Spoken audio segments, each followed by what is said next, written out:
भारत ये सिर्फ एक नाम नहीं है ना। ये तो हमारी संस्कृति का, हमारी पहचान का एक बहुत बड़ा हिस्सा है। हजारों साल से ये कहानी हमें धर्म, अधर्म और सच के उस बड़े संघर्ष की याद दिलाती आई है। पर जो सबसे बड़ा सवाल उठता है वो ये है कि क्या ये महाकाव्य सिर्फ एक कहानी है या फिर हमारे इतिहास का वो पन्ना है जो कहीं खो गया। तो चलिए आज इसी धुंधली सी रेखा के पार झांकते हैं और देखते हैं कि पौराणिक कथाओं और ठोस सबूतों के बीच आखिर सच क्या है। सोचिए, कुरुक्षेत्र की उस जमीन पर लड़ा गया वो युद्ध, वो सिर्फ दो परिवारों की लड़ाई नहीं थी। अरे नहीं, वो तो एक युग का अंत था और एक नए युग की शुरुआत। एक ऐसा महासंग्राम, एक ऐसी घटना जिसने समझिए वक्त के बहाव को ही बदल कर रख दिया। तो हमारी इस पड़ताल का सबसे पहला पड़ाव वो है पुरातात्विक सबूत, यानी आर्कियोलॉजिकल एविडेंस। चलिए देखते हैं कि जमीन के नीचे दबे वो कौन से राज हैं जो हमें महाभारत की सच्चाई के और करीब ले जा सकते हैं। 5000 साल, सोचिए जरा, ये कोई छोटा मोटा आंकड़ा नहीं है। कुरुक्षेत्र की जमीन से जो भी चीजें मिली है ना, वो हमें सीधा उसी दौर में खींच ले जाती हैं जिसकी बातें अब तक हम सिर्फ कहानियों में ही सुनते आए थे।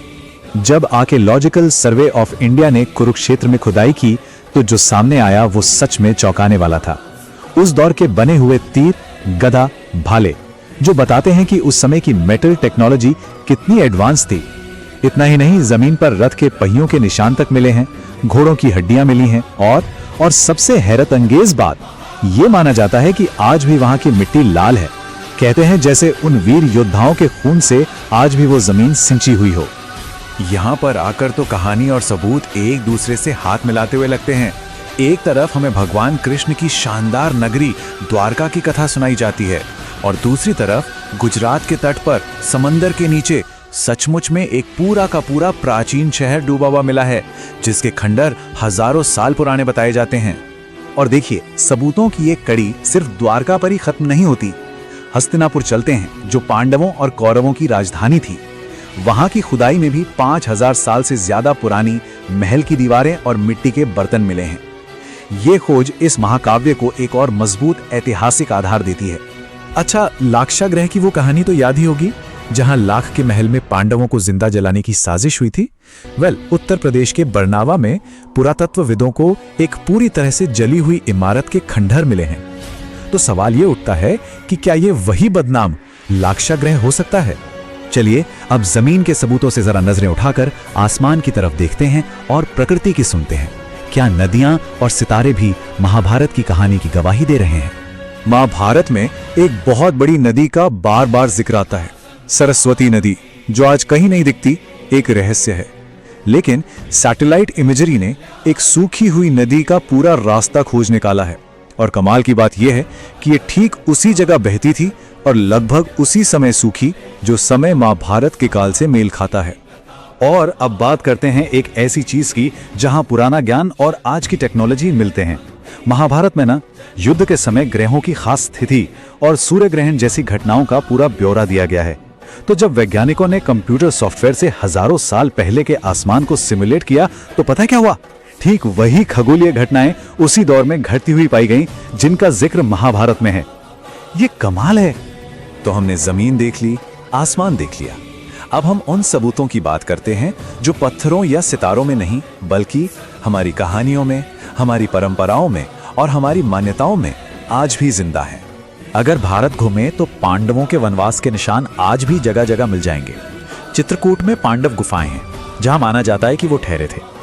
हिमालय में बद्रीनाथ के पास भीम पुल है और तो और वो व्यास गुफा भी है, जहां कहा जाता है कि वेद व्यास ने बैठकर इस पूरे महाकाव्य को रचा था।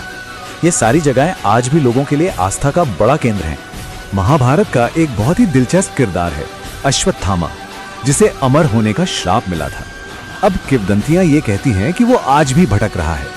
और मजे की बात यह है कि मध्य प्रदेश और उत्तराखंड के कुछ इलाकों से ना अक्सर ऐसी कहानियां सुनने को मिलती हैं कि लोगों ने एक ऐसे अजीब रहस्यमयी इंसान को देखा है जिसके माथे पर एक ऐसा घाव है जो कभी भरता नहीं, बिल्कुल अश्वत्थामा की तरह। और ये सबूत तो हमारी संस्कृति में इतनी गहराई से समाये हुए हैं कि हम ध्यान भी नहीं देते। सोचिए, तमिलनाडु और राजस्थान के पुराने मंदिरों की दीवारों पर खुदे शिलालेखों में अर्जुन और भीम जैसे नायकों के नाम मिलते हैं। सोनीपत और पानीपत जैसे शहर जिनका जिक्र महाभारत में है, आज भी हमारे नक्शे पर हैं। ये सारी चीजें इस कहानी को और असलियत के करीब ले आती हैं।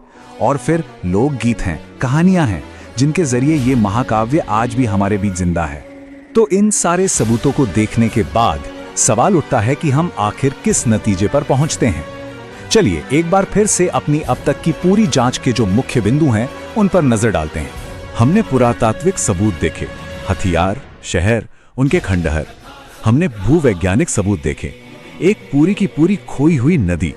हमने खगोलीय सबूत देखे, आसमान के वो सितारे जो कहानी से मेल खाते हैं। और आखिर में हमने सांस्कृतिक सबूतों को समझा, वो जिंदा कहानियां और जगह हैं जो आज भी मौजूद हैं। तो फिर महाभारत इतिहास है या सिर्फ एक कहानी? देखिए, इसका कोई सीधा साधा जवाब नहीं है।